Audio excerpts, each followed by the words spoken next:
Bismillahirrahmanirrahim. Alhamdulillahirabbil alamin. Wassalatu wassalamu ala asyrafil anbiya'i wal mursalin wa ala alihi wa sahbihi ajma'in. Assalamualaikum warahmatullahi wabarakatuh, and a very good day, everyone. We meet again for the second time. How are you? I hope everyone is healthy and is staying at home. Remember, the movement control order to break the COVID-19 pandemic chain is still not over. So, it is best that everyone stays at home and not put yourselves and the people around you in danger. Do not go out if you do not have anything important to do. If you do need to go out, then please take the necessary precautions. Remember, it is better to be safe than sorry. Now, during our last session, I was not able to discuss the second poem due to time constraint, and I have promised to do it the next time we meet. So here we are. Today, I am going to fulfill my promise. Perlis mengaji. Let's begin.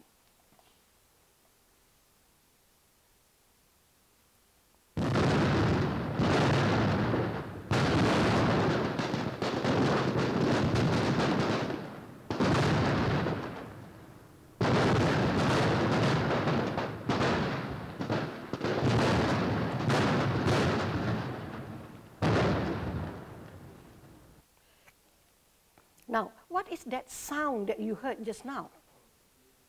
That sound has a connection with the poem that we are going to do today. So, for the Form 5 students, I am going to look at a poem that you have studied in Form 4, Charge of the Light Brigade. For the Form 5 students who are watching, this is one of the poems that you need to be studying in Form 4.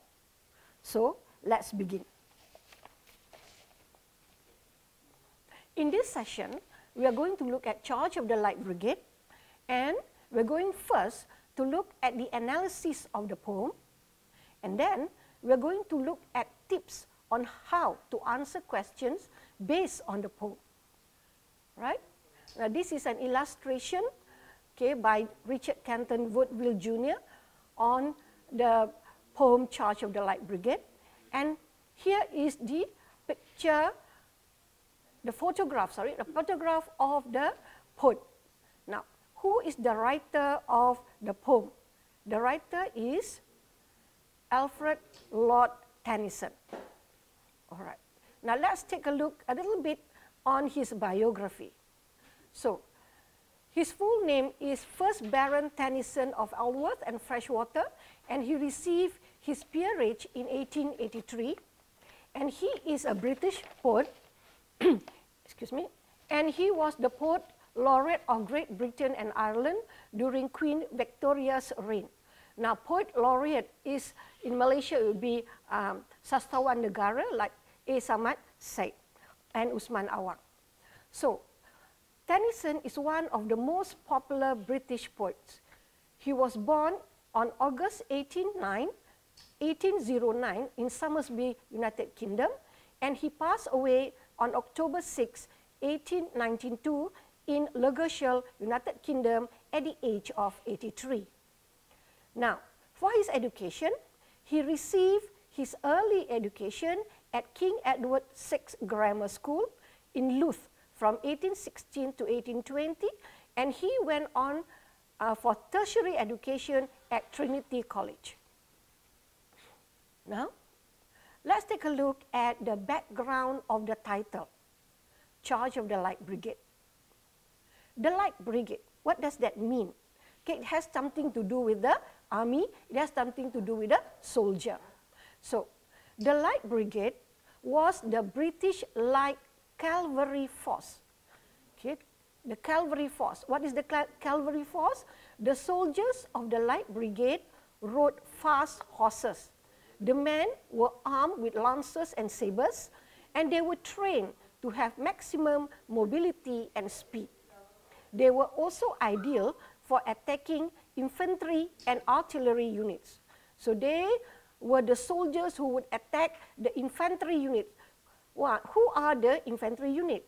All right, they are the soldiers on foot, and the artillery units would be the soldiers manning the heavy weapons. So that is the light brigade. Now, so this is a picture of a lance, and you can see that it has a pointed end and it's very sharp, and it can be used to thrust into the enemy, to the body of the enemy. And we have a saber here, and you see it's a bit curved, and it has a very sharp pointed end, and it is used to cut down. It's very sharp, and it's used to cut down the enemy. All right, and they are at a very good position because they are on the horseback, so they are able to do it quickly, right? So this is a picture. You can see the saber here, okay, and the horses. This is a picture by Henry Dupré, right? Now, let's go to the background of the poem. Now, this poem is based upon the Battle of Balaclava in the Crimean War. Now, what is the difference between war and battle? A war is one very long battle or very long confrontation between countries. Okay. Now, for example, World War II, which happened in 1939 until 1945 for 6 years. That is the war. And in that war, we have a lot of smaller battles. We have a lot of battles. For example, the Battle of Iwo Jima, the Battle of Anzio. So, in this poem, the battle is based on the Battle of Balaclava in the Crimean War. All right. So the date was on the 25th of October, 1854, and the place which this battle took place is on the southern Crimean coast or in the Ukraine. And who fought in the war? Now, this war is fought by a union or an alliance of Britain, France, Turkey, and Sardinia against the Russian. This is the actual picture of the soldiers. Okay, now actually, the name of the brigade was the Light Dragoons, but in the poem, it's called the Light Brigade. Okay, all right. This is another picture. All right, so now let's go to the poem. Now, this poem is about 600 British soldiers. They fought in the Battle of Balaclava on 25th October 1854 in the Crimean War. The soldiers belonged to a light brigade. They were on horseback. The plural is missing there. They carried only sabers and lances, and on 25th October 1854, someone made a mistake in giving them an order. Okay. They were ordered to charge into a valley which had heavily armed Russian enemy battalions on 3 sides, front, left, and right. When the Light Brigade charged into this valley of death, they were attacked by the Russians. The Russians fired their powerful cannons at the Light Brigade, and most of the soldiers died.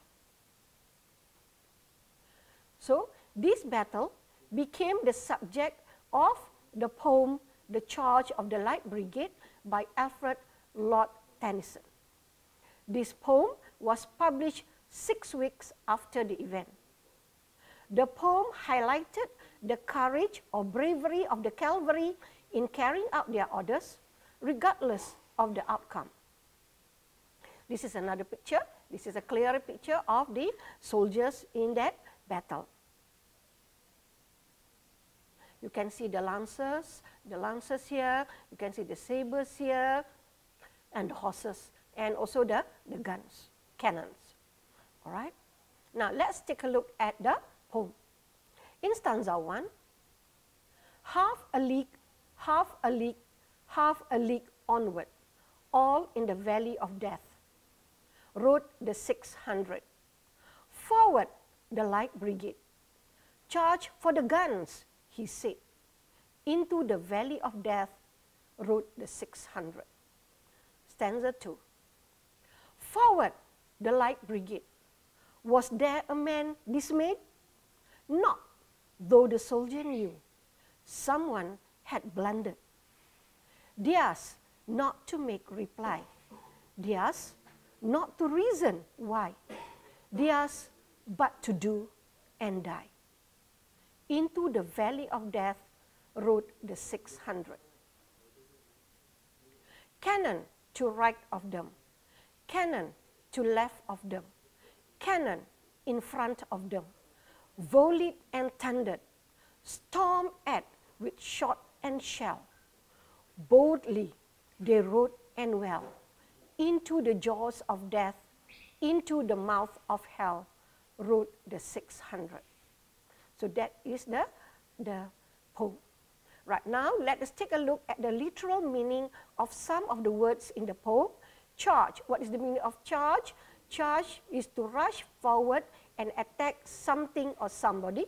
Here you see, even though they are of a different era, different period, but here you can see the movement of the soldiers rushing forward to attack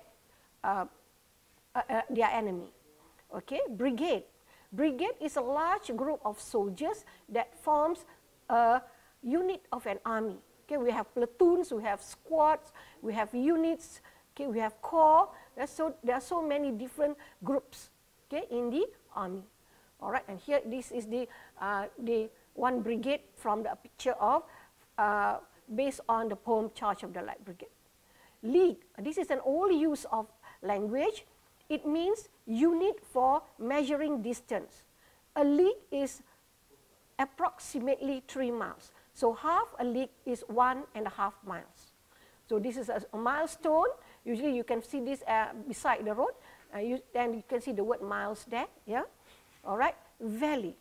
What is a valley? A valley is an area of lowland between hills or mountain. If you look at the picture here, you can see this lowland. And on both sides, you can see hills or mountain, high areas, where if you are standing here on the hill, you can directly see what's happening on the low area. So the low area is called a valley. Dismay. It is a worried, sad feeling after you have received an unpleasant surprise or news. So I have an emoji here, and also a picture of a soldier who has received an unpleasant surprise, and he is worried and he is also sad. Now, though, what is though? Though is despite the fact that, okay, blunder. What is a blunder? A blunder is a mistake, a stupid or careless mistake, okay, something that shouldn't happen. What is a cannon? An old type of large heavy gun that fires solid metal or stone balls. What is a volley? Not a volleyball, it's volley. A lot of bullets or shells that are fired at the same time. So if you see here, so a lot of bullets being fired simultaneously at the same time. So that is volley. Okay, and storm is a loud noise. All right, now let's go to the analysis of the poem. All right, half a league, half a league, half a league onward, all in the valley of death rode the 600. So I've underlined some useful words here. Now, so it means that a brigade consisting of 600 soldiers rode on horseback for half a league, about 1.5 miles into the valley of death. Forward the light brigade, it means that their commander, their leader, ordered the soldiers to go forward. All right, charge for the guns, he said. So what did he want them to do? He wanted them to, their commander or leader ordered them to attack the soldiers who are manning the guns or the cannons. Into the valley of death rode the 600. So what did the soldiers do? The soldiers obeyed the order and rode into the valley. Was there a man dismayed? So the persona asks whether the soldiers lost their courage, or were frightened, or were terrified, or were worried, or were sad or discouraged by the command to charge forward? Was there a man dismayed? The answer is, this is a rhetorical question, and the answer is below, not. That's the answer, not, though the soldier knew.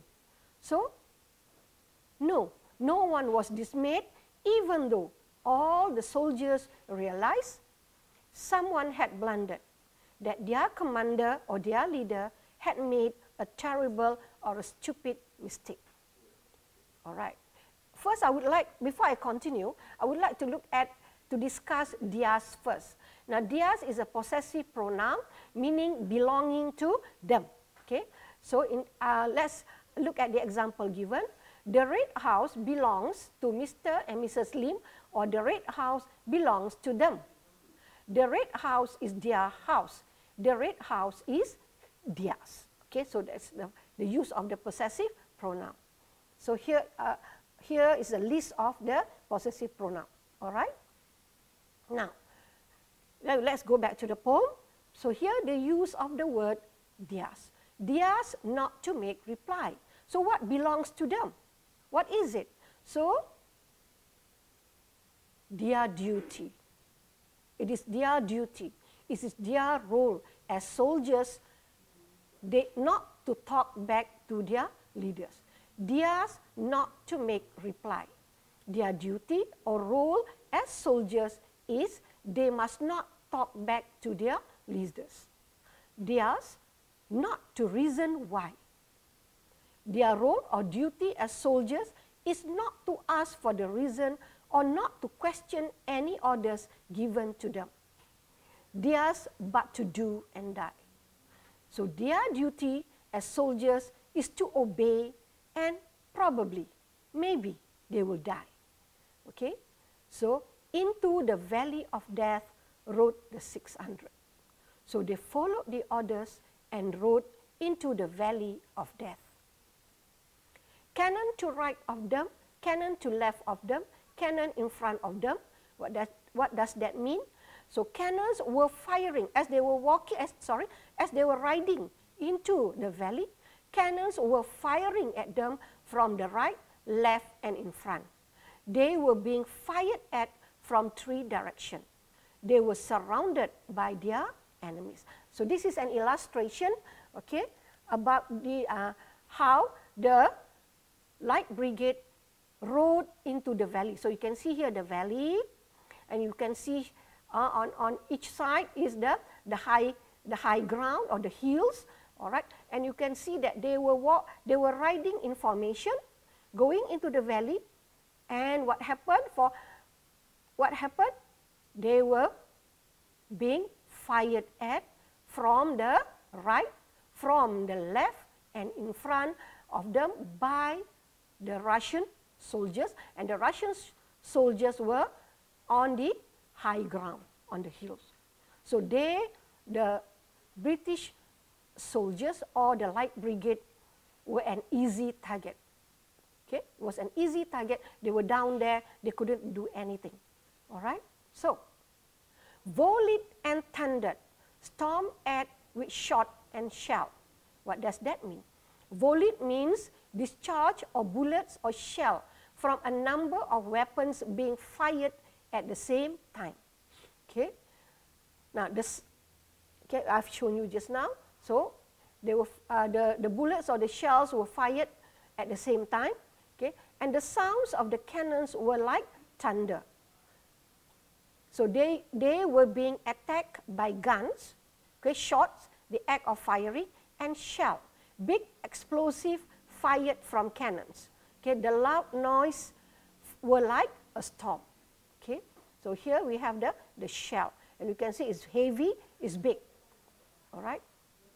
Here you can see the gist of how the soldiers were being attacked. They were on, the Light Brigade is on a horseback, coming into the valley. They were riding into the valley, and the Russian soldiers in front of them just fired.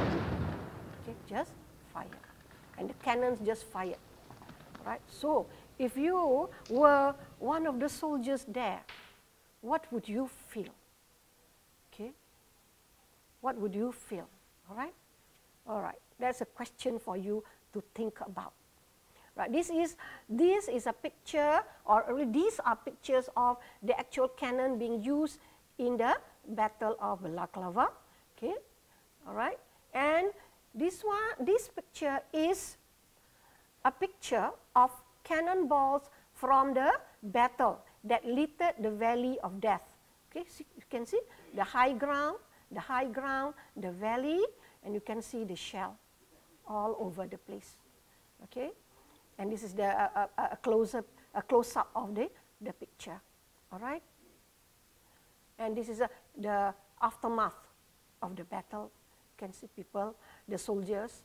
Okay, what happened to the soldiers? All right, let's see. But boldly they rode and well. Boldly, bold. They were very bold, meaning they rode courageously. They rode bravely. They rode confidently forward. But they were riding into what?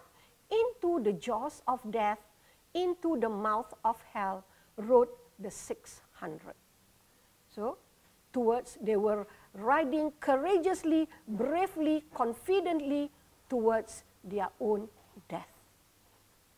Okay, so this is jaws of death, mouth of hell. You can see the jaws here, and they're just moving into it, and there's no escape. No escape at all. Okay, no escape for them. All right? Okay, so the world was amazed or marveled at the courage of these soldiers. Without doubt, their glory is undying.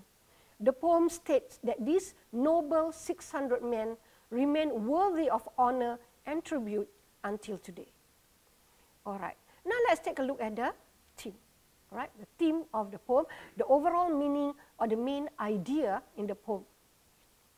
So the theme, okay, the themes are heroism.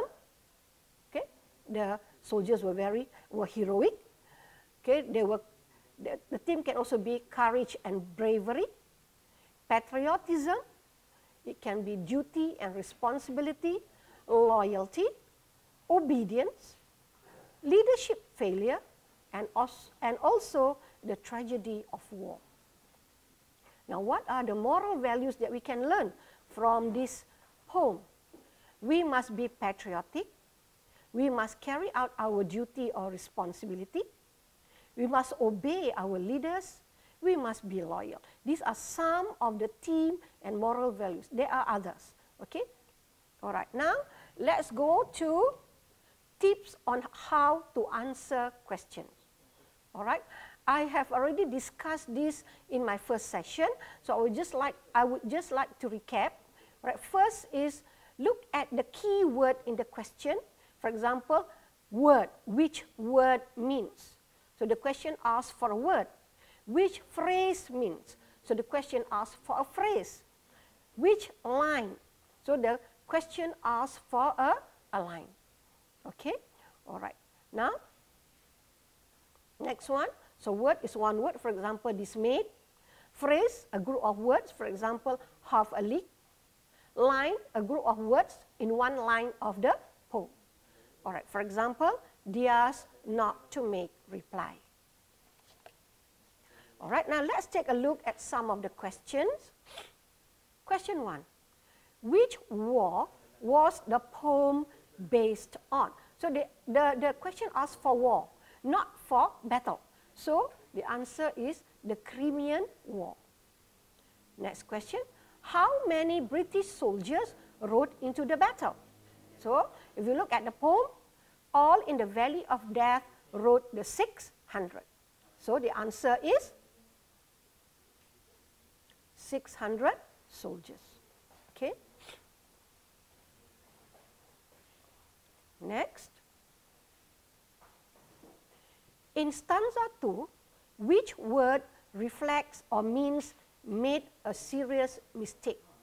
So I give you time to maybe to discuss, or not to discuss, to think about the answer.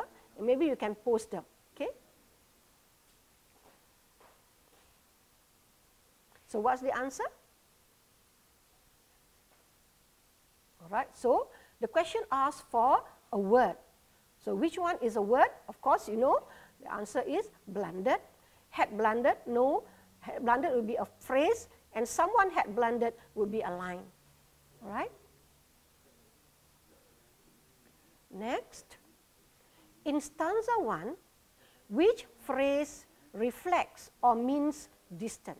So here, the question asks for a phrase. So,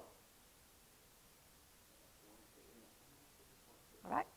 Now, you think about the question and look at the answer.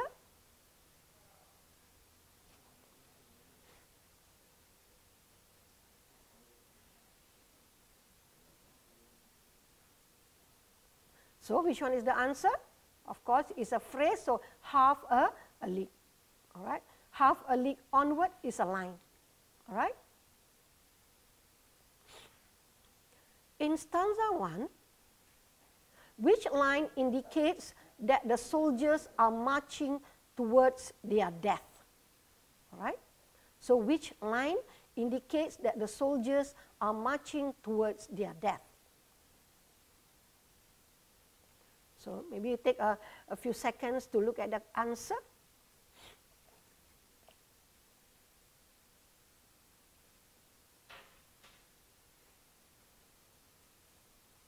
Okay, so what's the answer?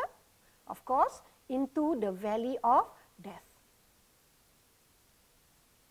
All right. In stanza 1, what does the valley of death refer to? All in the valley of death rode the 600. Okay, so the valley of death refers to the valley where the soldiers died, the valley where the battle took place, the valley where the British soldiers rode into. So, all three answers can be accepted. All right? Next. Why does the poet refer to the valley as the valley of death? All right? Why? Because the question asks for why. So the answer is, this is because the soldiers knew that they were going to lose in the battle and they would die. Okay, that's the answer.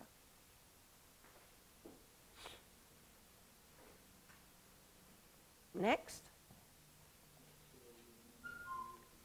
Why did the soldiers ride into the valley of death? Why did they do it? Okay, what's the reason? So, the answer is, they had to obey their commander's orders. They were obedient soldiers. They did their duty. They wanted to do their duty. So, they obeyed their commander's orders and they rode into the valley. Next. I'll give you a few seconds to look at the question.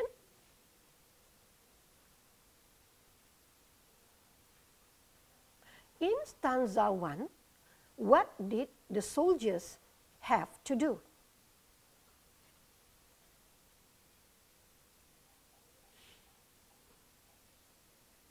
So, if you do, for this type of question, you have to refer to the poem.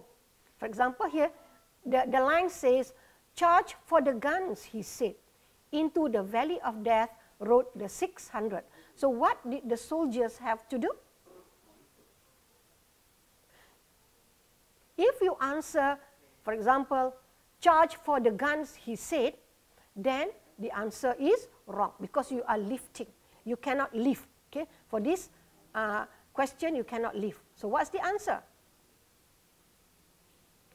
They had to attack the guns or the cannon. So you cannot leave "charge for the guns." "Charge for the guns," he said. That is a line in the poem. You cannot leave from there. You have, because of the word "he said," so you have to rewrite. They had to attack the guns, or just attack the guns or the cannons. Okay? You can answer in that way.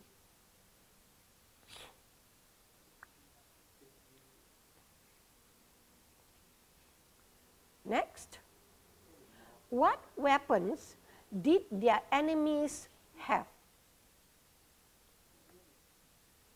So what weapons did their enemies have? The obvious answer is cannons. Okay. Okay, this one.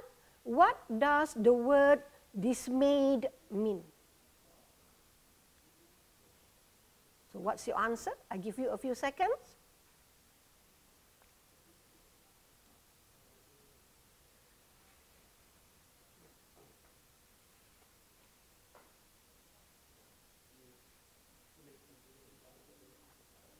Was there a man dismayed? Not, though the soldier knew. So was there a man dismayed? All right. So what is the meaning of the word dismayed? To be overcome by terror, to be scared, to be frightened, to be worried, to be discouraged, or to be sad. I'm giving you all the options here. There are still other options, but these are some of the options. Next. Did the soldiers feel discouraged? Why? So here there are two parts of the question. First, did the soldiers feel discouraged? So here, what is your answer for this? It can be a yes or a no. And then you have to give a reason why. So what's your answer?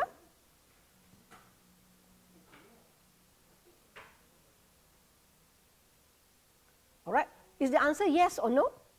Did they feel discouraged? So the answer is no.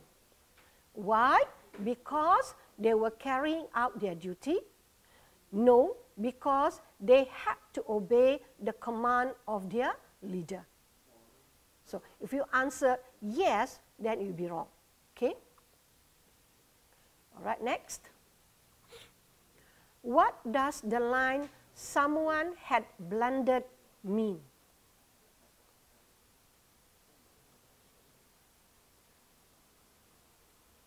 So, someone had blundered means the commander made a mistake in giving the order. Okay, someone made a dumb mistake, or someone made a stupid mistake, or someone made a mistake, okay, in giving the order to charge.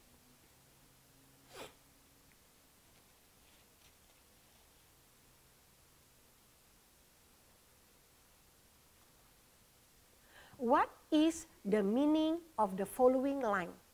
Theirs not to make reply.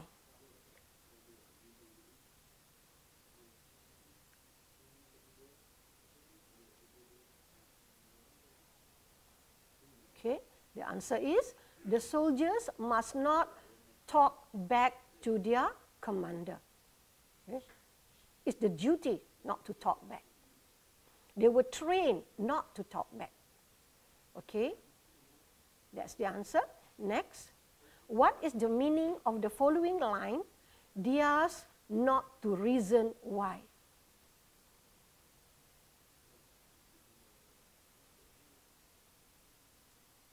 The soldiers must follow the orders without asking why, or without asking for the reason.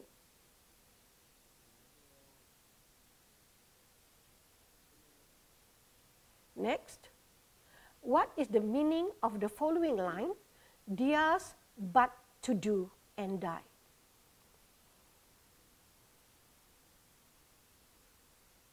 Okay, theirs not to make reply, theirs not to reason why, theirs but to do and die. So what's the meaning of theirs but to do and die? Do and die. Okay, so all the soldiers could do was to ride into the valley, fight in the battle, and possibly die in the process. Yeah?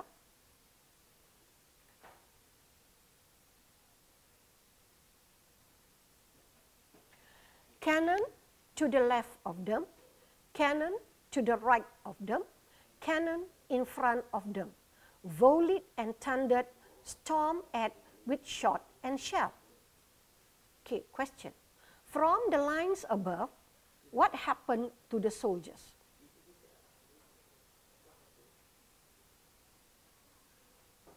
So, the soldiers were attacked, violent and thundered storm. Storm, that's the answer, storm at with shot and shell. So, what does that mean? Storm at with shot and shell. Meaning they were attacked by guns, shot, and cannons, shell, from the left, right, and in front. So, left, right, and in front. So, that's the whole line there, 1, 2, 3, 4, 5 lines. The answer is what happened to the soldier, and the question is what happened to the soldier, and the answer is they were attacked by guns and cannons from the left, right, and in front. Okay. Next, give 2 adjectives to describe the 600 soldiers. Adjectives. Okay. If you answer courage and hero, is that correct? No. Why? Because these are nouns. Okay. These are nouns. So what's the answer? They asked not to make reply, they asked not to reason why. What type of soldiers are there? Are they? So the answer is they are obedient and loyal. Okay? They don't talk back. They don't ask for a reason. They just do. Okay? So they ask but to do and die. So they are heroic, they are brave, and they are courageous. So these are the adjectives that describe the 600 soldiers. Okay? Courageous, heroic, patriotic, loyal, obedient, brave, noble, and there are still many others. All right? So these are, so the question wanted 2 adjectives, you just give 2. All right, next. From stanza 3, which lines indicate the soldiers were trapped by the enemy? So the answer, cannon to right of them, cannon to right of them, cannon to left of them, cannon in front of them. So which one is the answer? Of course, because they wanted lines. So of course, all the 3 lines. Now if you answer line 1, 2, and 3, is that correct? If you answer line 1, 2, and 3, the line number is actually wrong. But if you answer line, for example, line 13, 14, 15, whatever line that you have, you want to write, so is that correct? The answer is wrong. Okay, so you have to write the lines properly. Okay, all right. Next, let's take a look at the HOTS question. Remember, the HOTS questions carries 2 marks. Okay. Is it good to follow orders without asking question? Why? Number 2, do you believe in war? Why? Do you believe that war is sometimes necessary? Why? If you were in the army and your commander asked you to fight in a battle if you were in the army and your commander asked you to fight in a battle which you could possibly die, would you do it? Why? So all these questions needs a yes or a no answer, and you have to give a reason. For example, if you just give a reason if you just give the answer yes or no without a reason, you will not get the 2 marks. All right? Because the question comes in pairs like that. All right. So next, from the poem, do you think that the soldiers were aware of the danger they were going to face? Give a reason to support your answer. Now, do you think they were aware? Do you think they were? I think they were, because they were soldiers. They knew what's happening. Okay? So, then you have to give a reason to support your answer. Now, how can we honor our soldiers today? Suggest 2 ways. So, how can we honor our soldiers today? So, you give 2 ways. And in your opinion, is war the answer to solve conflicts? Give 2 reasons. So here you need to say yes or no, and then you still have to give 2 reasons. All right. So we have looked at some of the HOTS question, higher order thinking skills question. And I hope that you would copy the questions and you would try to do them during your stay at home to stop the COVID-19 pandemic chain. Okay, so this will help you to stay in focus in your lesson, stay in focus and study, and not spend too much time doing other things. All right. So we have finished with the poem. So before I end, let us recap what we have done. In this session, we have looked at Charge of the Light Brigade. We have looked at the analysis and also the tips on how to answer questions based on this poem. All right. Here are some of the links that I use in my slides, in my presentation today. So that's all from me for today. All right. Now before I end, okay, I will be seeing you again on Saturday, if I'm not mistaken, and I hope you'll be ready. And please tell your friends to be alert of the time when Perlis Mengaji is at, so that you'll be able to occupy your time beneficially. You will not be wasting your time. All right. So before I end this session, okay, I hope that you have enjoyed our session and are able to understand what I have delivered. Hopefully, it would help you in answering questions based on this poem. Now, before I end, again, I would like to remind all of you to stay at home. Do not go out unless it is really, really necessary. Stay safe. Right? Thank you to the frontliners. That's all from me. See you in the next session, insyaAllah. Wabillahi taufiq wa hidayah. Wassalamualaikum warahmatullahi wabarakatuh.